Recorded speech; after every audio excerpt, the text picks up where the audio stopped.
একটা Rockstar life আসলে normal হয় না। মানুষের জীবনে খারাপ আর ভালো অনেক কিছু থাকে। কারো জীবন অনেক স্মুথ থাকে, কারো জীবন অনেক আপস অ্যান্ড ডাউনস, অনেক স্ট্রাগল, অনেক কিছু থাকে। সিনেমাটার মধ্যে শুধু ফ্যামিলির ভালো সাইডগুলি থাকবে তাই তো আসলে হবে না। বাট আমরা যেটা ডার্ক ট্রুথ ওটা দেখানোর ট্রাই করছি। এটা তো আসলে যাদের ভালো লাগা, এখন আমি আর এটাতে কি বলবো, আমি তো আমার মতো করে জিনিসটা বানাইছি। অ্যান্ড ওভারঅল জিনিসটাই তো it's a story of a Rockstar. একটা রকস্টার লাইফ আসলে নর্মাল হয় না, এবং যেরকম হয় ফ্যামিলি ট্রমা বা যেসব জিনিসপত্র থাকে ওগুলি নিয়ে আসলে করা লাগে, রাইট? সো ওরকম ভাবেই বানাইছি। এখন দেখে বুঝতে হবে আপনাদেরও, এটা একটা জীবনের গল্প। এখানে আসলে দেখেন, মানুষের জীবনে খারাপ আর ভালো অনেক কিছু থাকে। কারো জীবন অনেক স্মুথ থাকে, কারো জীবন অনেক আপস অ্যান্ড ডাউনস, অনেক স্ট্রাগল, অনেক কিছু থাকে। ইনফ্যাক্ট বেশিরভাগ রকস্টারদের লাইফেই আমরা যেহেতু অনেক রিয়েল লাইফ রকস্টারদের লাইফ থেকে আসলে অনুপ্রেরণা বা ইন্সপিরেশন নিয়ে ছবিটা বানাইছি, ম্যাক্সিমাম রকস্টারদের লাইফেই অনেক ধরনের অনেক বাজে লেভেলের ট্রমা থাকে। তো এরকম ট্রমা থেকেই আসলে মানুষের ওই রকস্টারদের মিউজিকটা আসে। তো এইটা একটা জীবনের গল্প।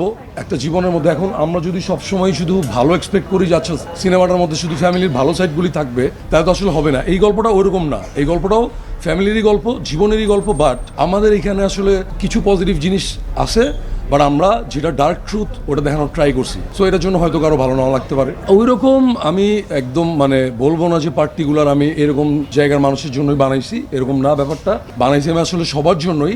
বাট আমি চাইছি সবাইকে একটা নতুনত্ব, একটা ভিন্ন ধারার গল্প দিতে। আমাদের সিনেমা ইন্ডাস্ট্রি এখন অনেক ইন্টারন্যাশনাল মানের কাজ করতেছে। কমার্শিয়াল সিনেমা, নাচ, গান, অ্যাকশন, দ্যাট ইজ গুড। প্রত্যেকটা ফিল্ম ইন্ডাস্ট্রিতে যেরকম সব ধরনের সিনেমা হয়, জন উইকও হয়, আবার বহিমিয়ান র্যাপসোডিও হয়। সো আমাদেরও তো আমাদের ইন্ডাস্ট্রিটাকে ওই জায়গায় নিয়ে যাইতে হবে। ওই চিন্তা ভাবনা ধারণা থেকেই আমি সিনেমাটা, গল্পটা লিখছি এবং বানাইছি যে ওকে ফাইন, একটা ধারা তো চলতেছে, একটা জিনিস তো মানুষ খাচ্ছে, এবং কোনো স্পেসিফিক জায়গার জন্য বলতেছি না আমি যে ওকে শুধু ওই এলাকার মানুষজন দেখবে, অমুক পেশার মানুষজন দেখবে, অমুক শ্রেণীর মানুষজন দেখবে, এরকম কোনো ভিশন আমার কখনোই ছিল না। এটা আমি রিস্ক নিয়ে বানাইছি যে হ্যাঁ, আমি যারা সিঙ্গেল স্ক্রিনে বা এনি কোনো একটা জেলা শহর, কোনো একটা যে কোনো জায়গার একটা মানুষ অ্যাকশন আশা করবে, ঈদের দিন অ্যাকশন সিনেমা দেখবে, ওকে কি আসলে অন্য একটা জিনিস করা যায় কিনা। যদি এটা সাকসেস হয়, যদি এটা পিপল একবার অ্যাকসেপ্ট করে, তাহলে যেটা হবে আমাদের সিনেমার অনেক বড় একটা দরজা খুলে যাবে, আমাদের আসলে যাওয়ার জায়গাটা আরো বেড়ে যাবে।